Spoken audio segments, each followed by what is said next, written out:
crianças! Nossa aulinha de história. Lembra que na última aula eu até comentei que o assunto de geografia se mistura um pouco com o assunto de história? Às vezes nós não estamos falando do mesmo assunto no mesmo tempo, mas em alguns momentos esses assuntos se parecem. Por exemplo, o assunto de hoje em história vai ser o capítulo 3, Um Lar para Viver. E nós já falamos isso em geografia.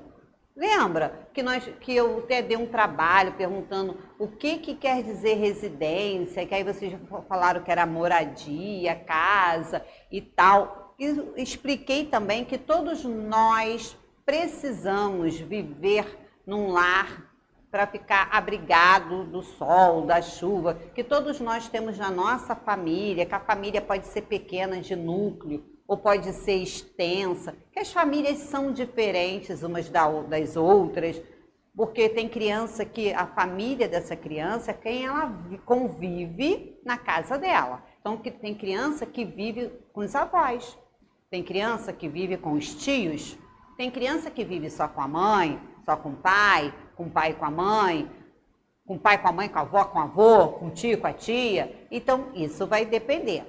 Um lar para viver, mas o importante é que todos nós tenhamos um lar para vivermos, de preferência que possamos viver harmoniosamente, com harmonia, com paz nesse lar. Vamos começar a atividade? Vamos lá. O nosso livrinho está dizendo assim: em nossa moradia, convivemos com a família e recebemos visitas dos parentes, dos amigos, dos vizinhos, né? Comer, dormir, brincar, conversar, estudar e se divertir são algumas atividades que fazemos enquanto estamos no nosso lar. Vocês estão fazendo muito isso no lar de vocês hoje, né? Hoje em dia, todo mundo brincando no lar, conversando com a família, com as pessoas que estão estudando, isso aí, estudando, se divertindo no próprio lar, fazendo várias atividades para o tempo passar.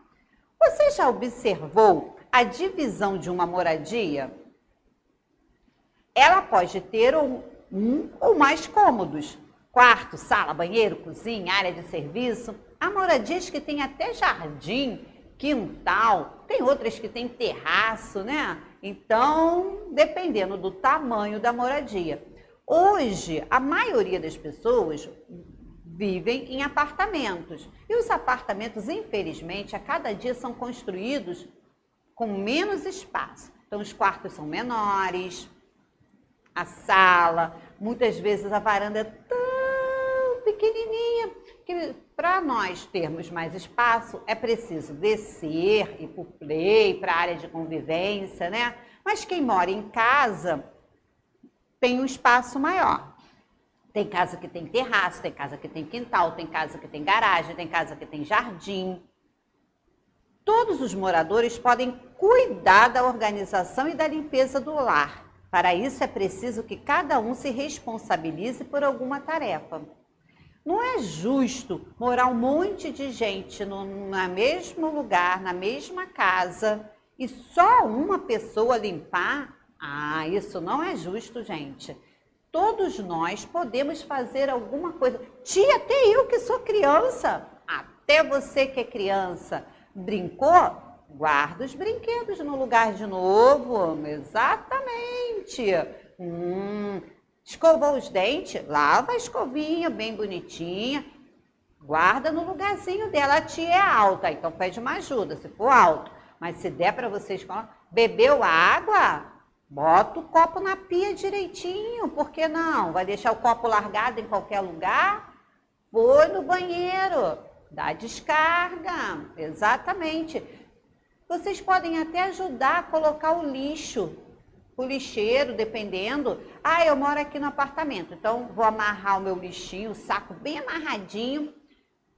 Vou chamar minha mãe ou um adulto, ele vai me olhar da porta, vai ficar me olhando, eu vou até ali a lixeira e vou botar o meu saquinho lá e vou voltar com o adulto olhando. Não vai fazer isso sozinho, né, gente? Não, porque vocês são muito pequenininhos para isso. Tem alguém olhando, mas vocês podem levar com a ajuda de um adulto. Podem ajudar a arrumar a cama de vocês. Acordou? Arruma a cama. Acordou? Guarda o pijama. Então, tem coisas que vocês podem fazer. E os adultos vão fazer as outras atividades. Um adulto pode lavar a louça, o outro pode secar e guardar, o outro faz a comida, o outro arruma a casa. Então, não é justo uma pessoa só da casa fazer todas as tarefas. Então, vamos nos organizar, porque alguém pode arrumar o quarto, o outro arruma a sala, o outro arruma o banheiro, lava o banheiro, o outro arruma a cozinha. Vamos dividir as tarefas. Olha, eu trouxe para vocês uma cena de uma moradia divididas em cômodos. Podemos perceber que a menina está arrumando a cama. Olha lá ela arrumando a cama. Tem um adulto, acredito que seja o pai, lavando louça na cozinha. A mãe está limpando o banheiro, olha lá, limpando o banheiro. E o menino está arrumando a sala. Então, essa família é composta de 4 membros. O pai, a mãe, o filho e a filha. Vocês observaram que cada um está num cômodo da casa, numa parte da casa, e cada um está fazendo uma atividade? Viu? Se todo mundo ajudar, a casa fica arrumada, organizada, mais cedo, com mais rapidez. E o tempo que sobra, vocês podem fazer várias coisas. Podem estudar, pode brincar, pode ler um livro, pode ver uma televisão, outra coisa qualquer. Se todo mundo ajudar, o trabalho é mais rápido. Não é só arrumar. O importante é manter também arrumado e limpo. Vamos lá. Essa cena aí é a que abre a unidade. Observe a imagem da abertura da unidade, como a moradia está dividida. Ela também está dividida em cômodos. Converse com os colegas sobre a sua moradia. Não vamos conversar sobre a moradia de vocês porque não estamos na aula, mas eu quero que vocês observem a moradia de vocês. Vejam quantos cômodos tem a sua moradia, quantos quartos. Onde eu moro são 2 quartos. Só tem uma sala, uma cozinha e um banheiro. Tem a varandinha e um quintal bem pequenininho. São os cômodos da minha casa. Como é a casa de vocês? Quantos quartos tem? Tem 2 salas? Porque tem casa que tem a sala de estar, onde as pessoas ficam conversando e tal, e tem uma sala para as refeições. Tem gente que divide também. Tem casa que tem até 3 salas. Uma sala de visita, a sala de jantar para refeições e tem uma sala de televisão, só para a televisão. Mas aí a casa tem que ser grande, né, gente? Vamos observar essa daí. Essa daí a mãe está arrumando a mesa da refeição. Olha lá, ela está arrumando a mesa da refeição. O pai está na cozinha, olha lá, ajudando a colocar as travessas com as comidinhas ali para botar na mesa. A menina está ouvindo música na sala. A outra criança está no quintal brincando e o menino está chegando em casa com um bichinho dele, o animal de estimação. Deve ter levado para passear, estão chegando em casa. Observaram bem? Qual o tipo e quais são as divisões da moradia de cada um? Que tipo de divisão tem a casa, da moradia de vocês? Então, vão pensando aí. No nosso livro digital, tem um joguinho. A tia até tirou foto, né? Para colocar na nossa aula, para que vocês possam ver. Porque está escrito no livro de vocês assim, ó. Resolva o jogo dos erros, dos cuidados com a casa. Em seguida, preenche o quadro abaixo. Então, eu coloquei. Vocês não vão poder jogar em si, mas porque no livro de vocês não tem, só no livro digital, mas vocês estão vendo. Na tela a seguir, há 2 imagens que mostram moradores dividindo tarefas de cuidando de uma casa. Mas essas imagens não são iguais. Identifique as 7 diferenças entre elas. o jogo dos 7 erros, as 7 diferenças. Vamos ver se vocês vão conseguir achar? Olha aí, gente. Olha a primeira cena. Observe que essa família estão dividindo tarefas. Cada um está fazendo uma coisa. Olha lá, a avó perto da janela. Olha ali. A mãe com um cesto na mão. O pai com a vassoura e com detergente. A menininha com a pá, que é para quando o pai varrer, ela pegar com a pá o lixo. O menininho já está lá organizando os brinquedos, guardando. Então, a família toda está envolvida na organização da sua casa, para manter a sua casa limpa, organizada, arrumada. Então, observe a primeira cena, a cena de cima, e observe a cena de baixo. Vocês vão ter que achar os 7 erros, as 7 diferenças dessa atividade. Vamos ver se vocês conseguem? Vamos aí, vamos ver se vocês conseguem achar, tá? É só dar uma pausa no vídeo e procurar as diferenças e ver se vocês vão achar as 7. Ou então, para ficar mais divertido, pode ir lá no livro digital e fazer essa atividade. Depois que vocês fizeram a atividade dos erros, dos 7 erros, vocês vão botar aí, em sua casa, quem faz o quê? Na sua casa, quem faz o quê? Quem arruma as camas? Quem arruma? Quem guarda os brinquedos?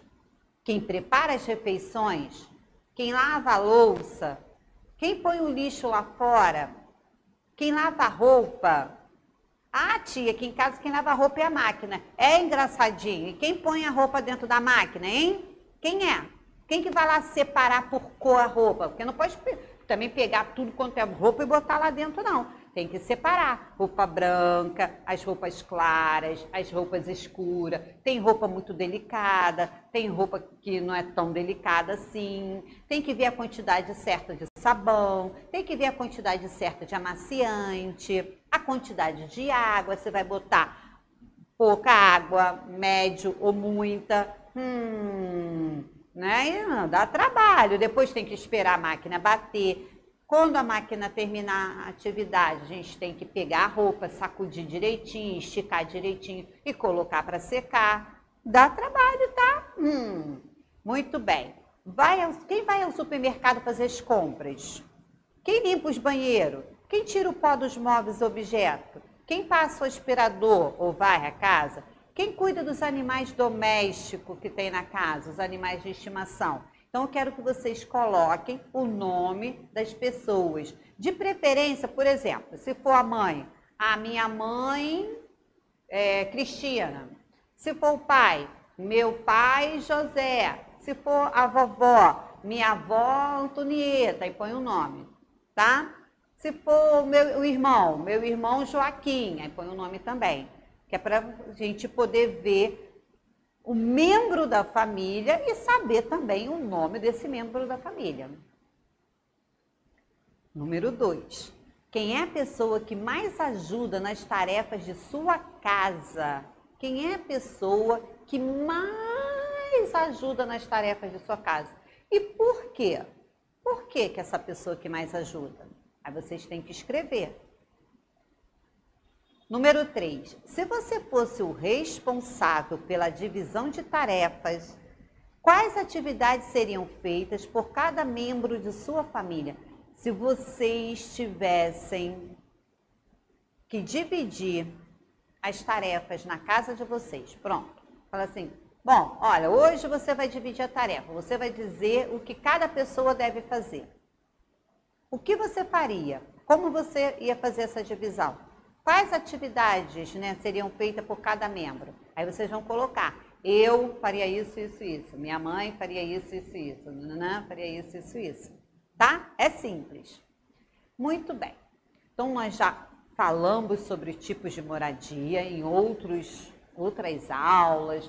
Nós já falamos sobre morar, conviver no mesmo lugar. Mas nós hoje também trouxemos um assunto um pouquinho diferente, construir uma moradia na comunidade. Porque nós sabemos que existem vários tipos de construções de moradia. Já trabalhamos isso, moradias feitas de blocos de gelo, moradias feitas de palha, madeira, tijolos, né? Já falamos sobre isso também.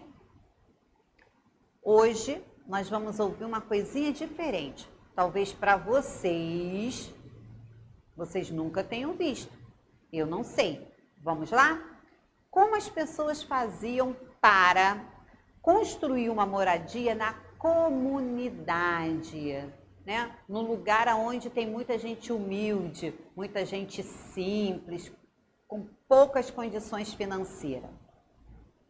Por muito tempo, as moradias de barro, madeira e cipó foram comuns no Brasil. Então, muitos anos atrás, era comum, porque eles se utilizavam do material que eles tinham próximo. Então, se eles tinham barro, tinham pedacinhos de madeira, cipó que eles pegavam nas árvores, eles misturavam esses materiais para construir as suas moradias, tá? Há muito tempo.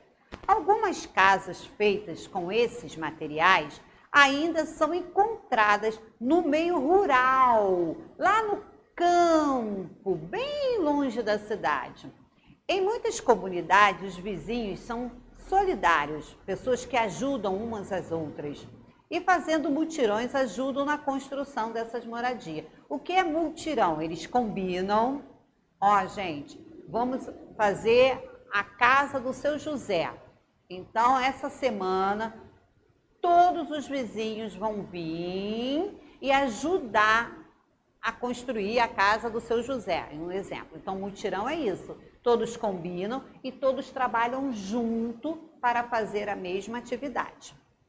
Estão observando bem essas gravuras, gente? Olha lá, eles usando o barro, usando as madeiras, botou as madeiras, aí coloca o barro assim, ó, para tampar as frestas. Observem as pessoas como elas são humildes. Muito bem. A primeira etapa, aplanamento, é colocar o terreno plano. O terreno deve ser aplanado e batido para receber a construção. Então, tem que ser um terreno plano. Em seguida, valas são cavadas de acordo com o tamanho e a forma de moradia. Essas valas são preenchidas com pedras para evitar que a umidade do solo decomponha as paredes feitas de barro. Então, é colocado ali várias pedras para que a umidade, a água do solo não venha a subir e afetar a construção. A segunda etapa, o segundo momento, é o esteamento. O esteio são pedaços de madeira que têm a função de sustentar a estrutura das paredes e as vigas da cobertura de palha com as telhas. Olha lá, tá vendo como a foto está mostrando? Quando se coloca a madeira, que é a madeira que vai ser estrutura para manter a casa em pé, e depois você vir com barro e colocar ele achatadinho na parede, como se a gente estivesse botando cimento na parede, mas lá é usado com barro. Por quê? Por que eles fazem assim? Porque eles são humildes, pessoas humildes, não têm poder aquisitivo, não têm dinheiro, então eles utilizam os materiais que eles encontram ali na região. Então ali tem bastante barro, como nós podemos ver. Então eles pegam madeirinhas para poder fazer, vão lá perto das árvores para pegar o cipó. Eles usam material que eles têm acesso.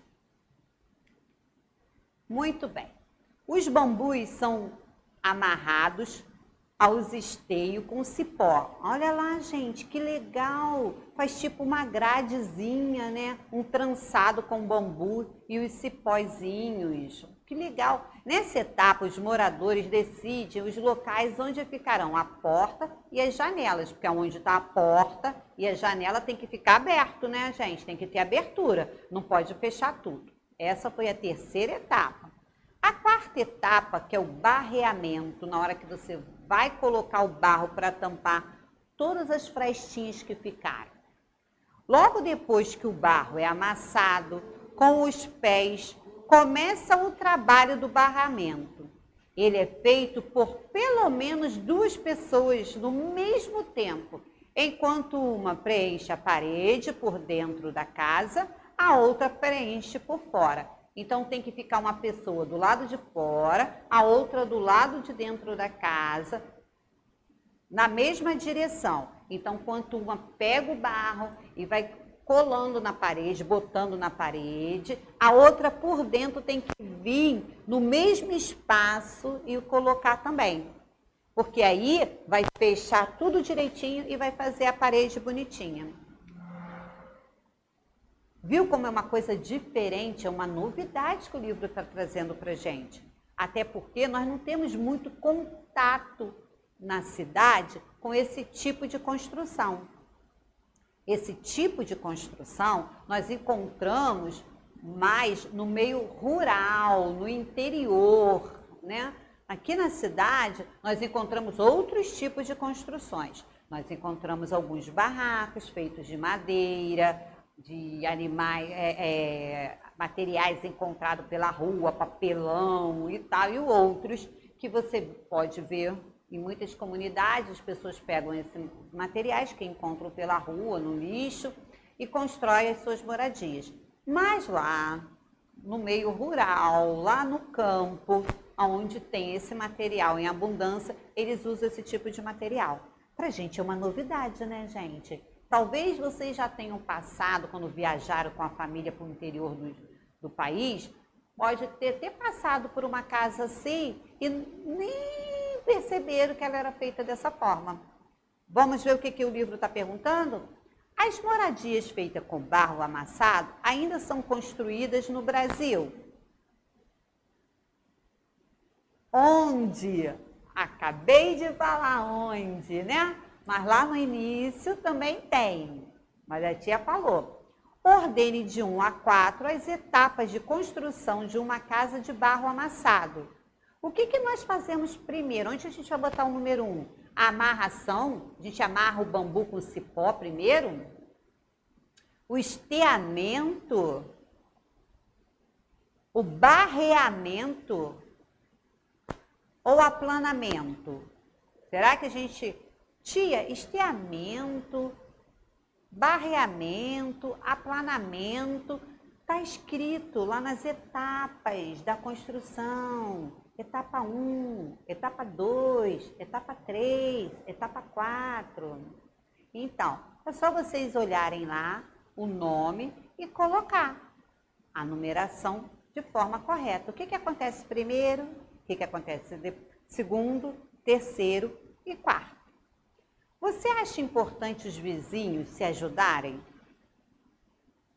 Eu quero a opinião de você. Você acha importante os vizinhos se ajudarem? Mas eu quero que diga por quê. Por que é importante? No caso dessa casa que a gente está falando de barro, houve-se um mutirão e todos os vizinhos vieram ajudar, até para ser mais rápido, né? E tem a parte também do barreamento, onde vai colocar o barro na parede, que diz que precisa pelo menos de 2 pessoas para ficar uma dentro e a outra fora e colocar no mesmo lugar, por dentro e por fora, o barro para tampar todas as frestinhas que ficarem do bambu. Então, você acha importante os vizinhos se ajudarem?